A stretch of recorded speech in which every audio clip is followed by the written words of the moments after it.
Olá pessoal, aqui é o professor Júpiter Palage de Souza e nós vamos, dentro desse nosso trabalho de embalagens, agora tratar sobre embalagens de vidro, que é o nosso terceiro tópico dentro do curso de embalagens.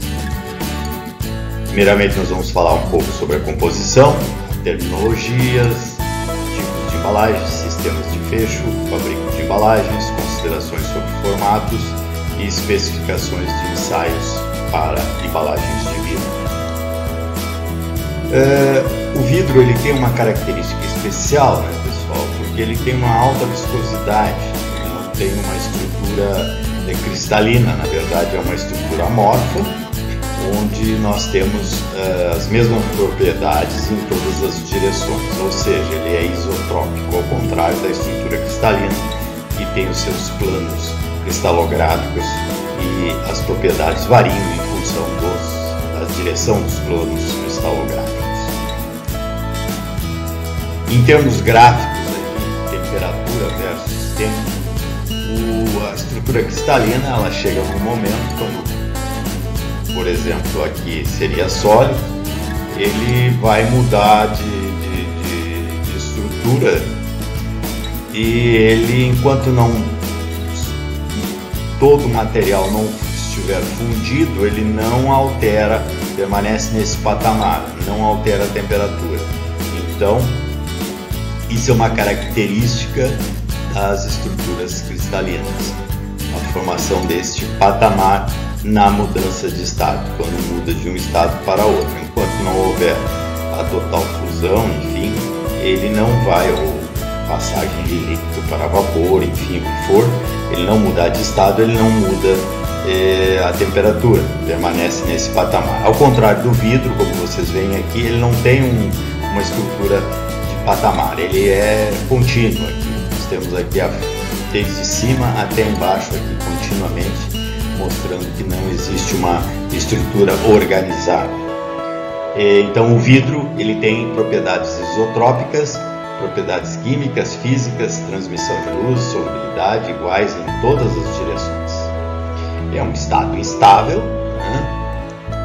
E em termos de viscosidade, se nós observarmos esse gráfico aqui, que é o logaritmo da viscosidade versus temperatura, nós observamos aqui, por exemplo, que a temperatura ambiente, a viscosidade estaria na ordem de 10 na 14 quase, enquanto que lá dentro do forno nós estaríamos aqui a uma viscosidade bem baixa, mas ele ainda é viscoso, onde ele se movimenta no estado de fusão do material, então onde ele vai ser processada a embalagem, a gota é cortada e direcionada para os moldes. E aqui eu vou deixar para vocês esse vídeo, vocês vão observar e vocês vão no nosso site lá que está aqui e vocês vão buscar sólidos cristalinos e amorfos. Então vocês vão dar uma estudada, dar uma assistida nesse vídeo, onde vocês vão ver a diferença entre um sólido cristalino e um sólido amorfo, que é o caso do vidro. Assistam esse vídeo, é um vídeo educativo, onde vocês vão poder entender melhor a estrutura vítrea. Então, pessoal, a classificação dos óxidos que entram na composição do vidro. Nós temos na formação do vidro óxidos de elementos formadores de retículo, que são aqueles óxidos que são sem eles não existe vidro. Então nós temos aqui a sílica, o trióxido de boro, o pentóxido de vanádio, o trióxido de arsênio, o pentóxido de fósforo, o dióxido de germânio. Só que aqui é uma questão econômica, pessoal. Qual deles vocês utilizariam para fabricação do vidro? Aquele que é mais abundante na natureza. Todos eles são formadores de vidro, todos eles vão formar o vidro. Entretanto, do ponto de vista econômico, a viabilidade se estabelece em torno da sílica. Nós temos areia em todas as quantidade enorme na superfície da Terra. Então a sílica é o nosso óxido formador de vidro e mais econômico, utilizável no caso para a fabricação do vidro. Aqui nós temos uma estrutura tetraédrica, onde o silício está aqui no meio. Aqui a formação tetraédrica, característica de um óxido formador de vidro. Entretanto, não é só um óxido formador de vidro que estabelece o vidro na sua composição final. Nós temos aqui alguns óxidos de elementos deformadores de retículo. Então nós temos os elementos do subgrupo 1A da tabela periódica. Então nós temos lá o lítio, sódio, potássio, rubídio, césio e frâncio, que são elementos com um elétron na última camada, são os metais alcalinos. Temos os metais alcalinos terrosos, enfim, são aqueles elementos que vão dar um diferencial em termos da composição do vidro. Claro, se eu tiver, por exemplo, excesso desses óxidos alcalinos na formação, no percentual de formação do vidro, óbvio que esse vidro ele vai se tornar muito alcalino, e aí qualquer líquido que for colocado ali dentro, deixa um certo tempo, ele vai acabar alcalinizando. Se você mede o pH, vocês vão ver que o pH aumentou devido à lixiviação desses óxidos que estão na superfície. Então tem que ter uma composição ideal para que se tenha um vidro de excelente qualidade, principalmente para utilização em alimentos. Por quê? Porque senão você vai modificar as propriedades organolépticas deste alimento. Depois nós temos os óxidos de elementos intermediários. São óxidos de elementos que não são capazes de formar vidro por si só, mas que fundidos com óxidos formadores do retículo formam um caráter anfótero. É o caso do trióxido de alumínio, o óxido de alumínio. O que acontece? Ele é um óxido anfótero e ele dá propriedades muito interessantes ao vidro. E esses vidros que se tem em quantidade, se usa o óxido de alumínio, eles são muito importantes, principalmente porque ele tem um coeficiente de dilatação um pouco maior, e com isso ele pode ser utilizado em visores, nos sistemas de destilação, nos gomos de destilação, para observação do que está ocorrendo dentro do processo de destilação. Então aqueles visores de vidro, esses são vidros especiais que tem na sua composição óxido de alumínio. Depois nós temos a sílica cristalina, o quartzo, usados em visores também. Já tem um custo maior, mas também é muito importante para esses dispositivos. E aqui mostra para vocês algumas aplicações do vidro em termos de diferentes aplicações, temperatura, logaritmo da viscosidade aqui também, e as diferentes aplicações. Nós temos aqui desde os vidros alcalinos, passando para aqueles antigos vidros que eram utilizados nos monitores de computador, de televisão, enfim. E aí vem uma série de aplicações do vidro, só para uma questão mais elucidativa aqui, para mostrar a aplicação e como a viscosidade varia em função da temperatura. Dependendo do tipo de vidro, da composição, muda essa curva característica para cada tipo de composição do vidro. Uma composição característica do vidro, nós temos aqui a sílica, que é o nosso óxido de silício, mais abundante na natureza, um óxido formador de vidro. Nós temos o carbonato de sódio e potássio, que aqui nós temos o sódio e o potássio, o carbonato de cálcio e magnésio, calcário, dolomitas, estabilizantes, etc. A alumina, que nós vimos que é um óxido anfótero, feldspato, aumenta a dureza. O cássio, que seria aquele reaproveitamento dos vidros quebrados, aqueles vidros que retornam, eles têm um limite só, pode ser utilizado 100%, no máximo aí 40% se utiliza de cacos. E outros aí que são os corantes, enfim, são substâncias que vão dar cor ao vidro ou serem descorantes dos vidros, ou seja, eliminarem a cor que o vidro tem. Muitas vezes eu tenho no forno uma quantidade de vidro e esse vidro vem de tudo quanto é cor e ele é fundido. Então eu tenho que adicionar determinadas substâncias para retirar essa cor. São os descorantes. Por exemplo, o óxido de zinco. O óxido de zinco é um exemplo disso. O que ele vai fazer? Ele tem uma absorvância e tem uma transmitância e uma absorvância. Então ele se anula, né? E consequentemente o óxido formador de cor está lá dentro, mas fica mascarada pela transmitância e absorvância que zera. Então por isso você não consegue ver a cor que está lá dentro do vidro. Não aparece mais a cor, desaparece a cor. É um pequeno truque que o pessoal que trabalha na indústria de vidro consegue fazer utilizando determinados óxidos que vão mascarar essa cor. Aqui nós temos uma ideia mais ou menos de percentual assim, de cada um dos óxidos presentes. Nós temos a sílica, o óxido de cálcio, nós temos o óxido de magnésio, nós temos o óxido de alumínio, nós temos outros aqui presentes e que vão dar mais ou menos uma composição para o vidro.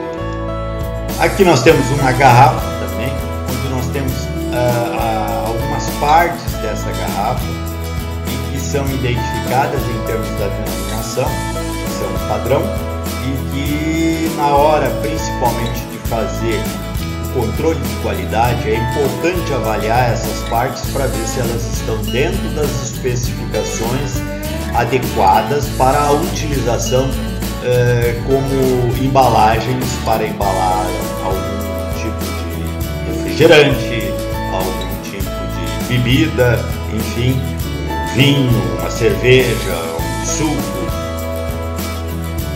no dia a dia da indústria que utiliza o vidro como embalagem. E aqui, pessoal, nós temos um forno que é o forno utilizado na indústria de vidro. Ele é um forno que ele vem lá da indústria metalúrgica e ele é um forno que é obsoleto, é o chamado Sims Martin, que era utilizado na fabricação de aço, mas ele, pelas suas características, sofreu alguns aperfeiçoamentos aqui, essas camadas de regeneração, etc., para melhorar um pouquinho mais o rendimento, né? Diminuiu as perdas de energia nesse forno. Então esse forno aqui hoje é utilizado na indústria de vidro. Isso aqui é tudo refratário, pessoal. Isso aqui são refratários que resistem a alta temperatura. Então o que acontece? Aqui eu tenho um queimador, aqui eu tenho um outro queimador, o ar entra, eu tenho aqui uma janelinha ó, que eu altero aqui a posição, eu abro, eu fecho. Aqui, por exemplo, ó, eu estou queimando, o ar está entrando aqui, ó, tá vendo? O ar está entrando aqui agora, vem por aqui, passa por essa camada que já estava aquecida, vem para cá e aqui esse queimador está funcionando. Então ele está queimando aqui óleo de baixo ponto de fusão e aí está gerando o calor para fundir a matéria-prima que está formando o vidro. De 20 em 20 minutos isso aqui se alterna. Essa portinhola aqui fecha, passa para cá e então essa parte que já estava aquecida, o que acontece? O ar entra e vem para cá e onde passavam os gases que iam para a rua, ó, iam para a atmosfera, agora está aquecido, entra o ar aqui em cima, passa por aqui e vem e esse queimador começa a agir, começa a queimar. Esse é um forno Sims Martin. E aqui nós temos mais ou menos o perfil de temperatura dentro do forno.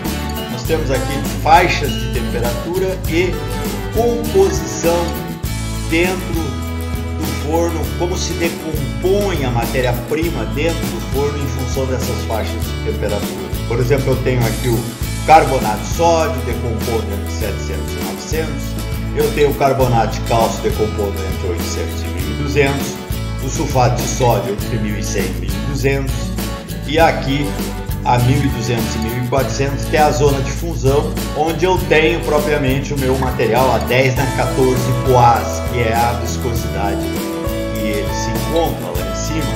E o que vai acontecer ali, ó? Aliás, 10 na 14 não, ele vai estar em torno de 10 na 1, 10 na 2 poás, que 10 na 14 seria a temperatura ambiente, quando ele tem o máximo de viscosidade, certo? Ele é um líquido super resfriado do vidro.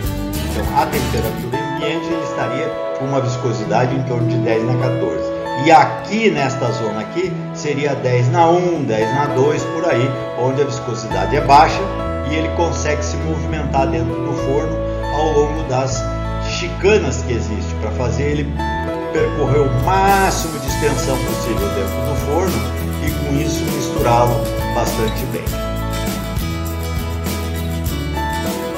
Aqui dá uma ideia, né, uma pequena roseta aqui de composição desses óxidos que estão presentes no vidro, e cada um com as suas características que vão fornecerem ao vidro. Por exemplo, esse aqui é um óxido que vai dar mais solubilidade, aqui uma expansão térmica, aqui esse óxido aqui, uma alta expansão térmica, esses dois óxidos aqui, que é baixa viscosidade, o óxido de chumbo que vai dar uma característica mais o vidro cristal, ele tem um pequeno percentual de óxido de chumbo, por isso aquele som característico de um cristal.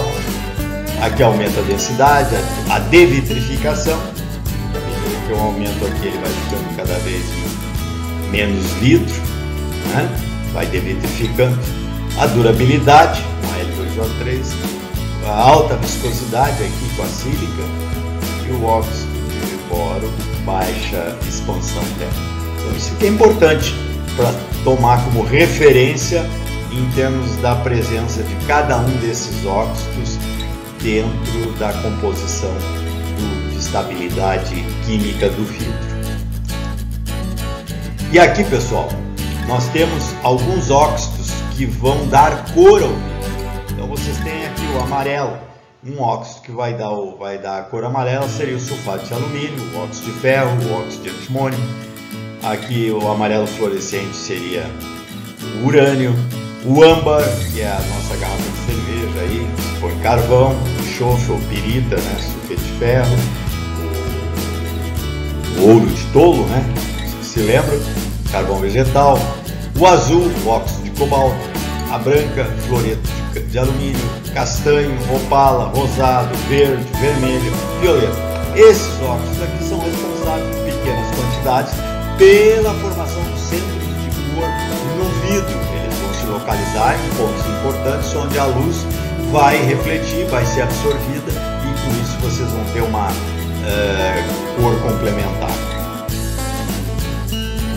Aqui em termos de produção do vidro, nós temos aqui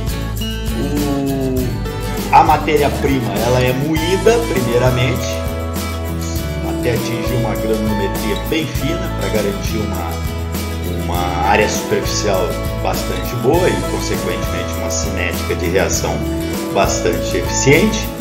Depois ele é armazenado em moegas, cada uma das matérias-primas, inclusive os cacos que são separados, ali são todos moídos e colocados em moegas separadas, até porque tem que ser pesado adequadamente para ter um referencial para dar a composição final para o vidro. A pesagem pode ser manual ou automática. A homogeneização que é dada dentro do forno, aonde? Ela é dada naquelas chicanas que fazem com que o material fundido, viscosidade aí, naquela ordem de 10 na 1, 10 na 2, se movimente o mais longo percurso possível para garantir a homogeneidade. No final, a fusão. Tipos de embalagem. Então nós temos aí formato, garrafa, frasco, utensílios de laboratório. O uso pode ser reutilizável, né? Hoje já não se utiliza muito em função de outras embalagens poliméricas que se tem no mercado.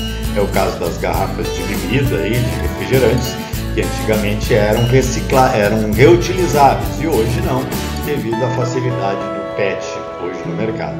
as cores aí que vocês viram, características em função dos tipos de óxidos que são adicionados. E aqui nós temos o processamento da embalagem de vidro. Então nós podemos ter um processo sopro-sopro ou pressão-sopro, seguido de um recozimento para o alívio de tensões desse vidro, porque ele fica super tensionado. Como ele tem uma baixa condutibilidade térmica, ele fica muito suscetível à fragilização.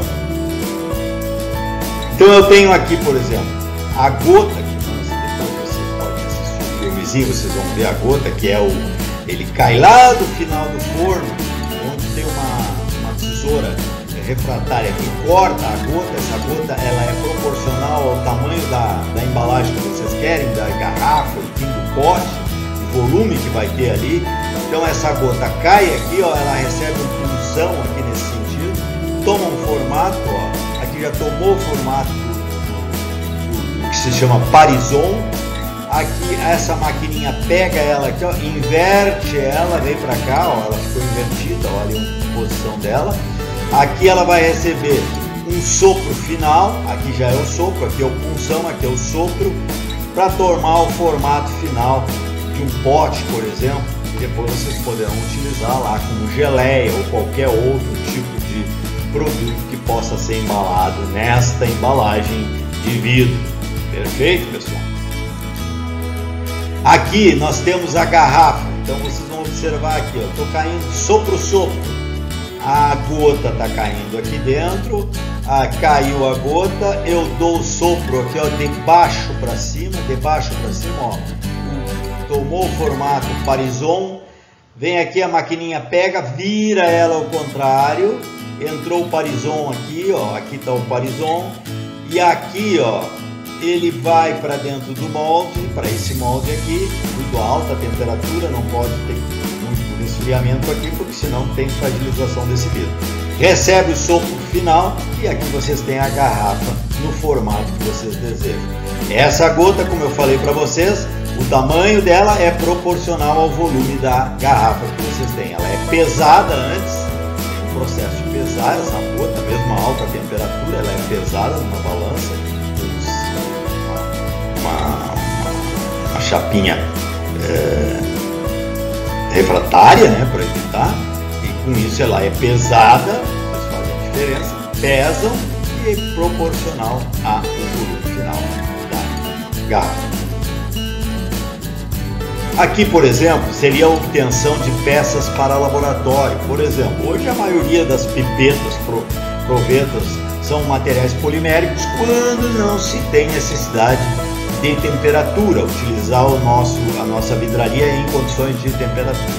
Aqui nós temos o molde, nós temos a nossa gota, entra aqui dentro, ela vai receber o sopro, tá? A peça vai ser soprada, vai formar o Erlenmeyer, aqui está o Erlenmeyer, e aqui vai receber o sopro e vai formar a peça final, certo? Então esses produtos aqui, uma pipeta, uma proveta, um Erlenmeyer, depois ele é aferido numa sala toda especial, temperatura, condições de pressão, tudo adequadas para não variar, e aí vocês fazem um padronizamento dessa embalagem para que se tenha o volume que é marcado ali, faz-se as marcações, o vidreiro faz a marcação. Isso tudo é muito manual, pessoal, isso aqui é feito através de um vidreiro. É manual o processamento dessas embalagens, desses utensílios de vidraria para laboratório. Aqui, né, pessoal, nós temos etapas de prensagem para a formação de um prato que vocês utilizam aí na cozinha. Então nós temos primeiro aqui, ó, o ponção, que vai dar o formato do prato. Aqui eu tenho a base dele. E tá faltando o que? Tá faltando a gota, olhem só, olhem a gota. Essa vai ser prensada para dar o formato final do prato. Aqui, ó, entrou o ponção, ali já a gota dentro, lá embaixo do molde. E aqui eu já estou prensando, já tomei o formato, meu prato já está com o formato pronto. Aqui ele já tomou o formato pronto, aqui ele já vai ser retirado. E aqui vocês têm o prato sendo removido do molde. Normalmente isso aqui é uma composição, um prato Pirex, normalmente é uma composição de vidro adequada, né? Tem propriedades aí bastante resistentes, inclusive quanto à queda, né? O Pirex é muito interessante porque quando ele se quebra em diferentes partículas, né? Bem pequenas, para evitar que hajam acidentes com as pessoas. Tem o exemplo, por exemplo, do para-brisa de carro. O para-brisa de carro é um vidro supertensionado, porque se você tivesse colocado policarbonato ali, como se coloca lá nas luminárias, que é leve, se você colocasse ali no para-brisa, o perigo de um policarbonato atingir e furar a pessoa é muito grande. O vidro não. Qualquer impacto acima de um determinado valor, que ele não resista, ele fragiliza em pedacinhos. E com isso não vai causar nenhum problema, vamos dizer assim, em princípio, que possa atingir a pessoa, causando um dano maior. E aqui vocês têm dois vídeos que eu vou recomendar para que assistam no nosso site, estão lá. E aí vocês vão ter uma ideia bastante boa da formação da gota, do processo de direcionamento da gota para os moldes, onde ele vai ser processado. Os moldes é tudo numa velocidade bastante significativa. Depois o recozimento, onde a embalagem ela vai ser recozida, evitando-se choques térmicos, enfim, e finalmente ela vai passar no recozimento e depois ela vai receber uma camadinha de um polímero externamente. Esse polímero externo na minha embalagem, ela tem uma função muito importante, porque ela vai dar uma proteção externa à embalagem, evitando com isso riscos, senão o vidro fica muito suscetível ao risco quando uma embalagem atrita sobre a outra. Então esse polímero tem essa função de proteger o atrito entre as embalagens. Após a obtenção das peças de vidros, passa-se a realizar ensaios para controle de qualidade dos produtos finais. O que se faz aqui? São uma série de ensaios onde se avalia o impacto, se avalia a pressão interna, principalmente se eu for ter uma garrafa, por exemplo, para champanhe, eu tenho que aumentar a pressão interna para garantir que ela resista a essa pressão, certo? Aqui tem os utensílios, aqui tem um site onde vocês vão buscar esses equipamentos que estão disponíveis hoje no mercado, as diferentes aplicações aí. Pressão interna, aqui tem, por exemplo, um aumento de pressão interna, é fechado para evitar, caso exploda a garrafa, possa atingir as pessoas. Aqui eu tenho uma medida, por exemplo, da espessura do vidro. Eu tenho uma esferinha na parte interna e tenho aqui um magnético aqui, ó, uma substância com uma peça magnética, e eu meço a diferença, a espessura dessa garrafa de vidro.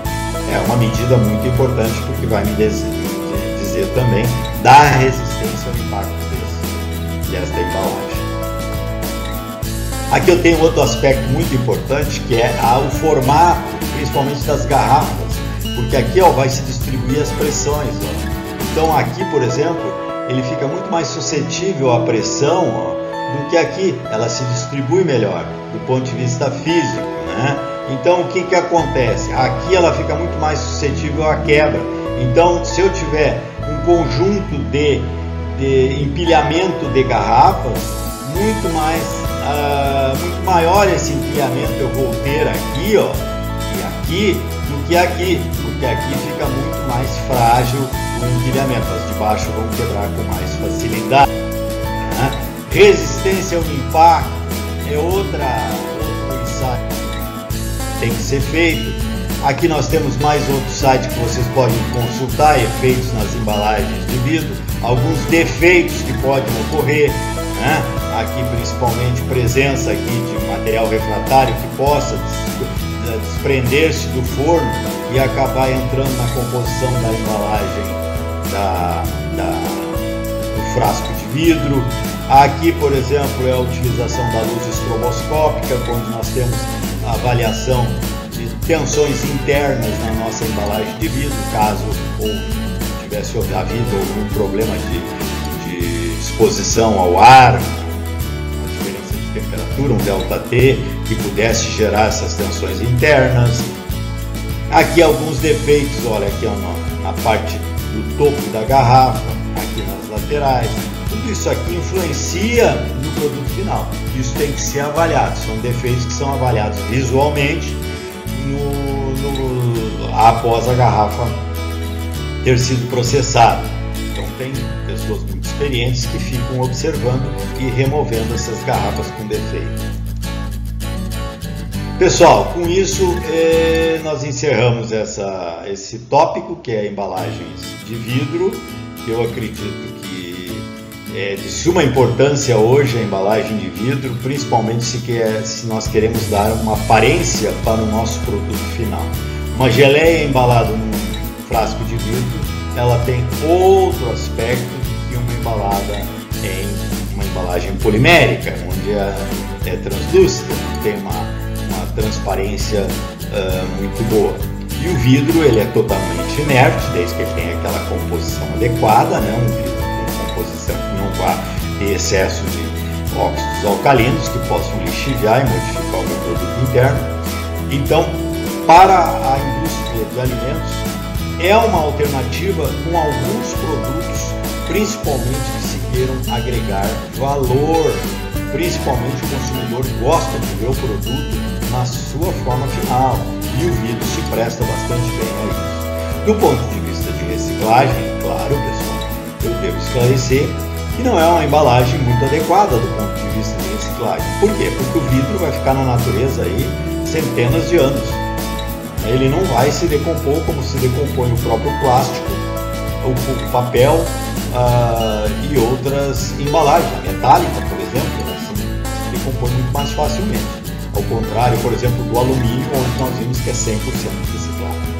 O papel, 100% reciclado. Nós vamos ver depois as embalagens de papel. Então, fica essa mensagem aqui de novo para vocês, que separar os resíduos sólidos na sua residência é uma atitude responsável perante o meio ambiente. Por quê? Porque esse vidro, sendo reciclado, evita sendo quebrado na natureza, ficando exposto, podendo atingir as pessoas. E o ideal é que, como não se consegue 100%, no máximo 40% de reaproveitamento dos cacos, é que se utilize esses cacos dentro de moinhos e se reduzam novamente a uma granulometria muito fina, para que isso não venha a impactar o meio ambiente. Volte ao meio ambiente, possa ser utilizado em outras finalidades, porque se deixar o caco, nós vamos ter volumes enormes de caco, porque nós não temos o reaproveitamento 100% do vidro, é só 40%. Então esse seria o ideal. E deixar também o vidro quebrar na natureza é muito perigoso, porque pode gerar ferimentos em crianças e pessoas em geral. Muito obrigado, pessoal.